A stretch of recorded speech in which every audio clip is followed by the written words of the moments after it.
Okay, so I had gotten this guitar and I was 12 or 13 years old and trying to play top 40 stuff like Men Without Hats, Men at Work, The Fix, stuff like that, along with Def Leppard, Quiet Riot, Rat, Van Halen, trying to play that stuff out of songbooks and sheet music.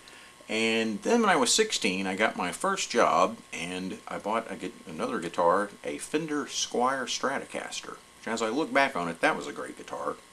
And I played that for a year or two. And then, when I was 17, I decided I'm going to make a band.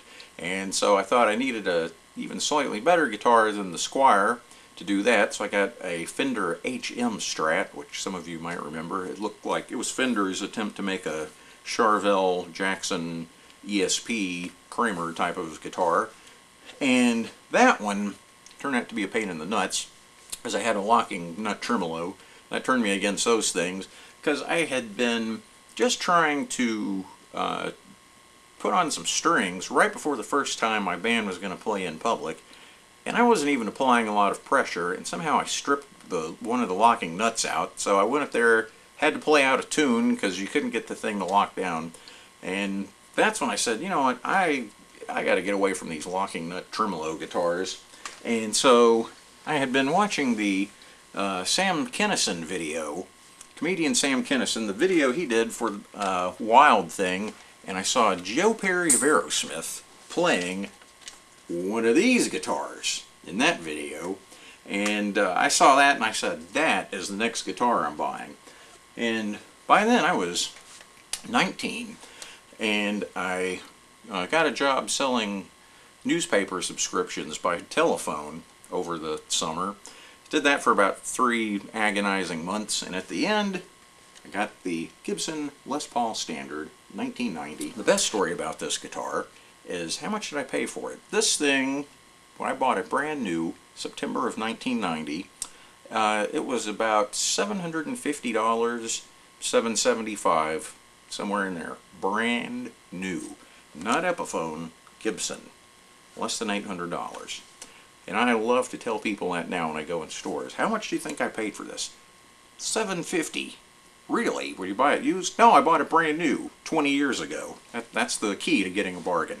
And now I learned a really hard lesson. I had this sitting in a stand in my bedroom. I was coming home late at night one night, kept the lights out, and as I stepped across the room, my foot caught on the strap and jerked this thing out of the stand, and it went right on this headstock, and this was hanging on by literally a toothpick's worth of material.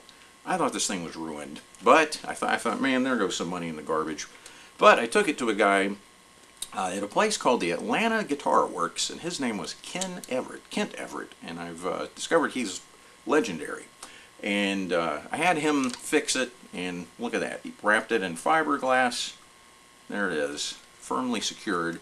And it turned out it was almost in a way like a lucky thing, you could sort of say, that I had that guy work on this, because it turned out when Jimmy Page came through Atlanta on the Outrider tour, first show of his Outrider solo tour, he, from what I've heard, he tapped Kent Everett, this guy who worked on my guitar from Atlanta Guitar Works, had him come down to the Omni and work on some of his guitars, and what I've read, Kent Everett even went on tour with him. So, the guy who touched and fixed Jimmy Page's guitar also touched this one. And so that is my Gibson Les Paul Standard, and thanks for watching.